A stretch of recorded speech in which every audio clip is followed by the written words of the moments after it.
Please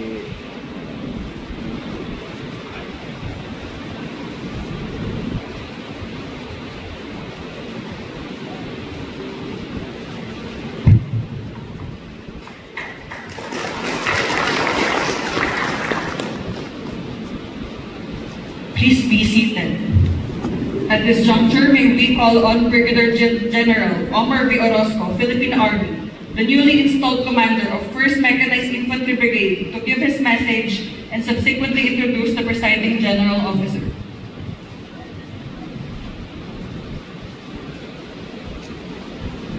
Please allow me not to repeat the nationalities greeted by Panapanalo.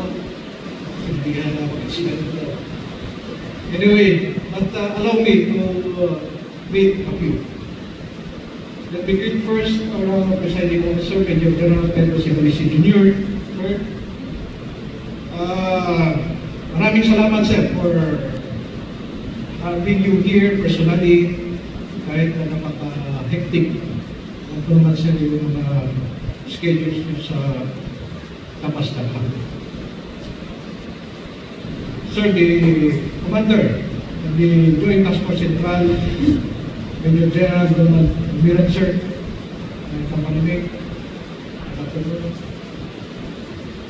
katayuin ko na rin lang ang mga estado ng galing sa iba't ibang sulok ng Southern and Central Luzon, Mindanao. Go, please stand. Maraming salamat for the support. Thank you, sir. Thank you.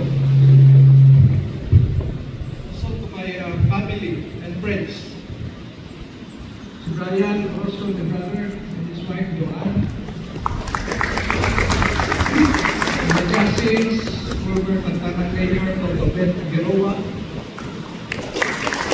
and his sons, Vlad and Vince, and Roland Figueroa, and Captain Dennis Figueroa. You made me unwavering support when I was a battalion commander, and I know you will always have my back for this new challenge. Thank you for coming. Kaya siyempre, kay Ate Tina, kay Mama Libig, Sir Box, Sonny, whenever itong kaibigan, hindi na I was na batalyon commander. Franz, sultan ko na lang, tutalayan ka niya. Naintindihan nila area and balik sila sa susunod. To the men and women of Maasan Brigade and Joint Task Force Central here today, sirs, together with the OPCON and support units, magandang araw sa inyo lahat. Let me start by thanking the Lord Almighty for the opportunity to serve in His graces. I want to thank my former bosses who were the reason for the kind of officer I am here today. Your front. Lieutenant General Maclam, Lieutenant General Cachuelan, General Maluyod, and Lieutenant General Don Alfonso. Siyempre, di mawawala yung former brigade commander ko dito rin sa 1st Mechanized Brigade, and now my division commander, Major General Pete Balisit Jr. At isisigit ko, hindi ko isigit si Major General Bumira. Sir, kung hindi dahil kay Cadet Bumira, hindi ko na-survive si Cadet Dave Cadet Tuluhan. Kaya malakasanan. O man course ko ngayon.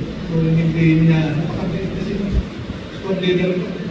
Sir, yan ang typical na good day ko talaga. Pinipigyan lang yung squad leader. And also to those partners that voiced their trust and confidence in my abilities to do this task. Maraming salamat sa tiwala. Aside from the mandate of the Armed Forces of the Philippines, as is described in our Constitution, in the performance of internal security operations, the AFP should ensure that all government entities can ably function and deliver government services across every military unit's area of responsibility. The road to peace is near and possible with the help of all local government units and agencies and the support of all stakeholders. But peace must be sustainable. For the AFP to be able to focus on achieve to external security operations.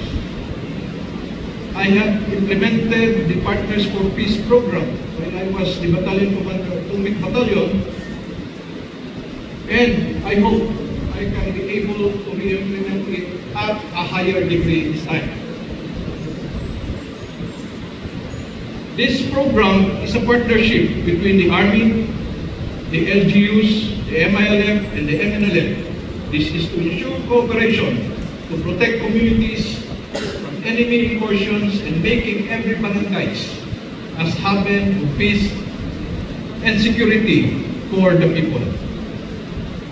In all this, to God be the glory at maraming salamat sa inyong lahat. Now for my more present task, ladies and gentlemen, our presiding officer, the former commander of this brigade, and now the commander of the Army's Armor Pambato Division, Major General Pedro C. Balisin Jr., Philippine Army.